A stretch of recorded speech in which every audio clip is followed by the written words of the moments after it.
Based upon all the records available about Muhammad and his deeds, it is evident that he projected upon his victims exactly what he was intending to do unto them. Will you please elaborate?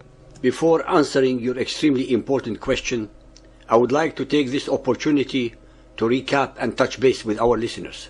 The sole purpose of our series has been and will continue to be to enlighten and educate people, both so-called believers and unbelievers, about the facts and realities of Muhammad and his Quran, to counter all the lies, deceptions and mendacities that fill the airwaves, TV, the newsprint, as well as the political and religious debates.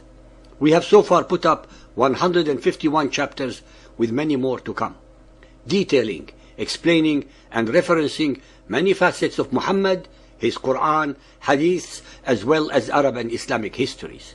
These are of course based upon our website In the Name of Allah, which contains many more details than we could possibly put up in our videos. Ladies and gentlemen, you have so far gained an enormous amount of information and knowledge regarding these subjects, so much so that I dare say that no one can ever again deceive you. No one can ever pass by you the most perfectly minted counterfeit coin in the darkest of nights without you noticing it. Your support has been outstanding. Your numerous blessings are an inspiration to us, and that which propels us to excel even more. Several of you have spent a lot of time, effort and expense to save our chapters from being arbitrarily terminated and to have them accessible to all others. As far as we are concerned, we shall never let you down, nor shall we ever flag or retreat until our victory is achieved. As to those so-called believers, we have repeatedly explained that you as individuals are not the target of our series, that you are in fact and tragically the first and worst victims of indoctrination by the cult of Muhammadan Islam. On numerous occasions we have put forth our hand in friendship, because only friends would point out to other friends the facts, the truth, as well as warn them of pitfalls and dangers. As you well know by now, we have no hidden agenda, especially since we have never advocated any belief system above another.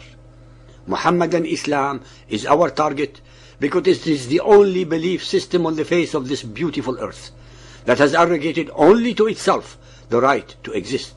We, as free human beings, shall not allow our descendants, our children, grandchildren and humanity to be enslaved, subjugated or dragged into the abyss of ignorance and tyranny of the Dark Ages. We shall fight this satanic cult until it is eradicated off the face of the globe.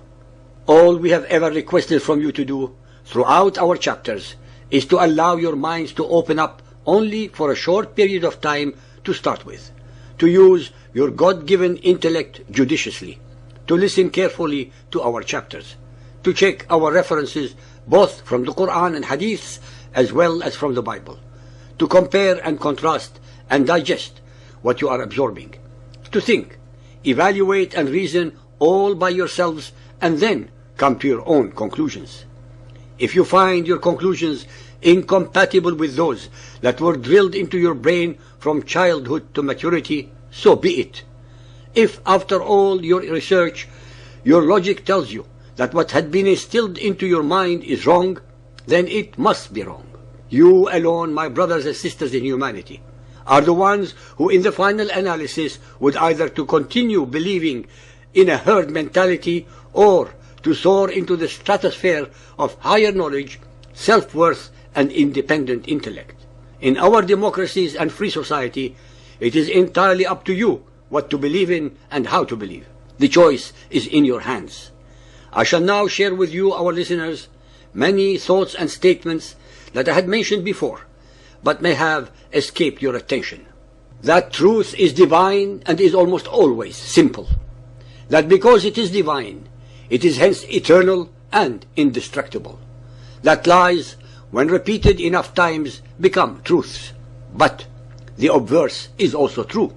When facts are repeated again and again, they overcome the lies. That good will always triumph over evil. That facts, when known, cannot be perverted. That the worst nightmare of Muhammadan Islam is knowledge, knowledge, and more knowledge.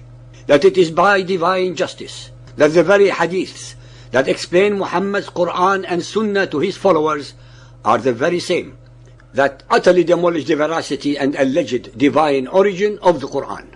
That the same internet that the fundamentalist Muhammadans use to teach their followers how and whom to hate, how to slaughter unarmed civilians, how to bomb restaurants, planes, buses and trains, how to commit suicide bombings, etc., against all so-called unbelievers, the kuffar, be they Christians, Hindus, Buddhists, Jews, Sikhs, Zoroastrians, animists, etc., comprising 80% of humanity, this very same internet will bring about the eradication of the satanic and evil cult of Muhammadan Islam, because it also teaches humanity the facts and truth about it.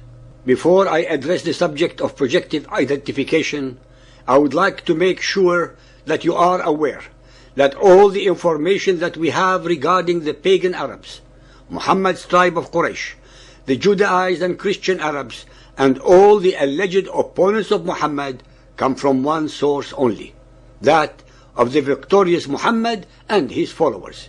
We have absolutely nothing worthwhile from their victims. Hence, all the items bequeathed to humanity are the one-sided, uncorroborated, totally suspect, and most definitely the perverted versions of the events as recorded by the aggressors. There is not a single record from the victim side that could shed any light upon the realities. I shall now address the question. We have already shown that Muhammad had pathological narcissistic traits. Projective identification is one of them. We all have an image of how we should be. Freud called it the ego ideal.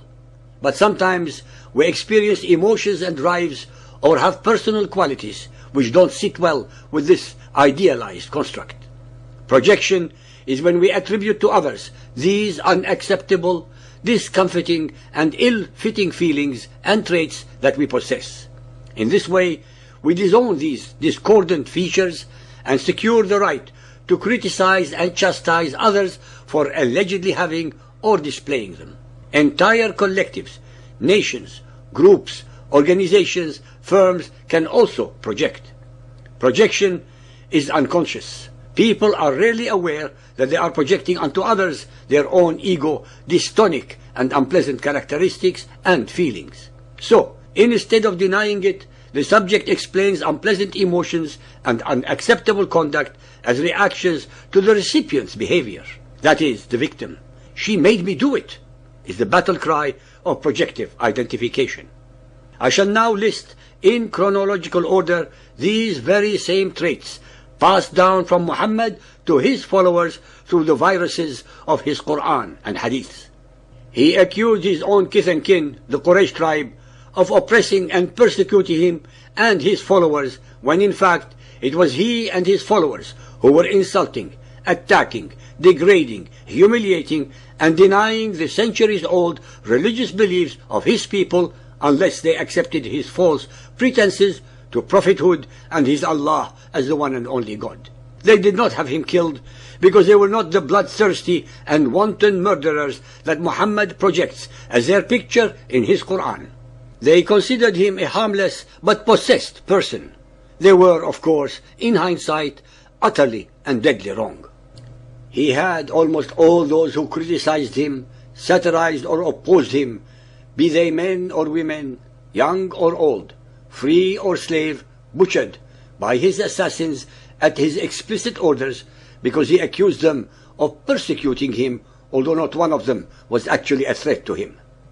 Whenever he had a setback, he picked on the peaceable Judaized or Christian Arabian tribes through his made-to-order alleged divine revelations, accusing them of their intention to betray or kill him.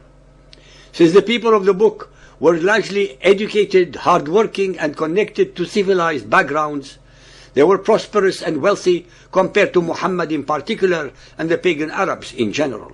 He had his eyes fixed upon depriving them of their wealth and acquiring it for himself. Since he was unemployed and most definitely unemployable, he had to resort to the methodology of the criminally minded thug to obtain his goals. He was, to put it mildly, the leader of the first organized crime syndicate in history, preceding the mafia by 1400 years. To give vent to his ambitions and lusts, he had to project upon his intended victims his own criminal agenda. He accused the people of the book of being traitors to his cause, disbelievers in Allah and his messenger, unbelievers since they allegedly associate other deities with Allah, would-be betrayers of Muhammad and Islam, etc., etc.